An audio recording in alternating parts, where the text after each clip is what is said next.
ఆరాధ్య దైవమైనటువంటి మహావిష్ణువు అంశతో ఉన్నటువంటి శ్రీ వెంకటేశ్వర స్వామి దేవాలయంలో ఇవాళ ఈ యొక్క అధికారుల నిర్లక్ష్యం కారణంగా స్వామివారికి అందాల్సినటువంటి పూజలు కానీ అక్కడ మూల విరాట్కు వేయాల్సినటువంటి తోమాలు కానీ వేయకపోవడం పూర్తిగా ఈ యొక్క అధికారుల బాధ్యత రాహితమని చెప్పి నేను ఈ అధికారులను ప్రశ్నిస్తూ ఉన్నా. ఇవాళ మహావిష్ణువు యోగ నిద్రకు ఉపక్రమించేటువంటి సమయంలో ఈ యొక్క దినాన్ని తొలి ఏకాదశిగా భావించి అనేక మంది హిందూ బంధువులు ఇవాళ స్వామివారి దర్శనం చేసుకునేందుకు గుడికి వస్తే ఇక్కడ ఉన్నటువంటి దేవస్థాన అధికారుల నిర్లక్ష్యం కారణంగా ఇక్కడ వచ్చినటువంటి భక్తులకు కనీస సౌకర్యాలు కలిగించకుండా, అలాగే ఇక్కడ ఉన్నటువంటి మరుగునీరు ఎంతో పోతుంది దాని మీద దృష్టి సారించడంలో వీళ్ళ అధికారులకు కావాల్సింది కేవలము ఈ యొక్క గుడి మీద వచ్చేటువంటి ఆదాయమే ధనార్జనే ధ్యేయంగా వీళ్ళు పనిచేస్తూ మా జీతాలు వస్తున్నాయని చెప్పి ఉన్నారు.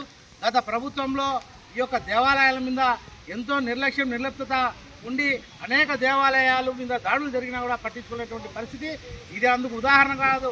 ఈ యొక్క దేవస్థానంలో ఉన్నటువంటి 9 మంది ఉద్యోగస్తులను నిర్దాక్షిణ్యంగా వాళ్ళు తీసేయడం జరిగింది. ఇవాళ స్వామివారికి జరిగేటువంటి పూజా విధానంలో ముఖ్యమైన భాగం నాయి బ్రాహ్మణులు, అటువంటి నాయి బ్రాహ్మణులు కూడా తీసేయడం ఎంతవరకు సమంజసం అని చెప్పి నేను ఈ దేవస్థాన అధికారులను ప్రశ్నిస్తా ఉన్నా. ఇప్పటికైనా కూడా మీరు ఈ యొక్క నిర్లక్ష్యాన్ని నిర్లిప్తను వీడి ఉన్నతాధికారులకు ఉన్నటువంటి సమస్యలను వివరించి తద్వారా మీరు ఇక్కడికి రావాల్సినటువంటి ఉద్యోగులు అయితేనేమి వారిని అందరినీ కూడా రప్పించి స్వామివారికి అందాల్సినటువంటి సేవలు విషయంలో మీరు జాగ్రత్త వహించి హిందూ బంధువులకు కనీసం ప్రసాదాలు కూడా నోచుకోలేనటువంటి స్థితిలో ఈ దేవాలయం ఉందా అని చెప్పి నేను ప్రశ్నిస్తాను.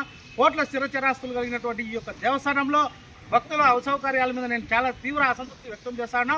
ఇప్పటికైనా జిల్లా స్థాయి అధికారులు కావచ్చు ఈ యొక్క ఆలయం మీద దృష్టి సారించి భక్తులకు అందాల్సినటువంటి సేవలు, భగవంతునికి అందాల్సినటువంటి పూజా విధానాల మీద దృష్టి సారించాలని చెప్పి నేను ఈ అధికారులను కోరుతా ఉన్నా.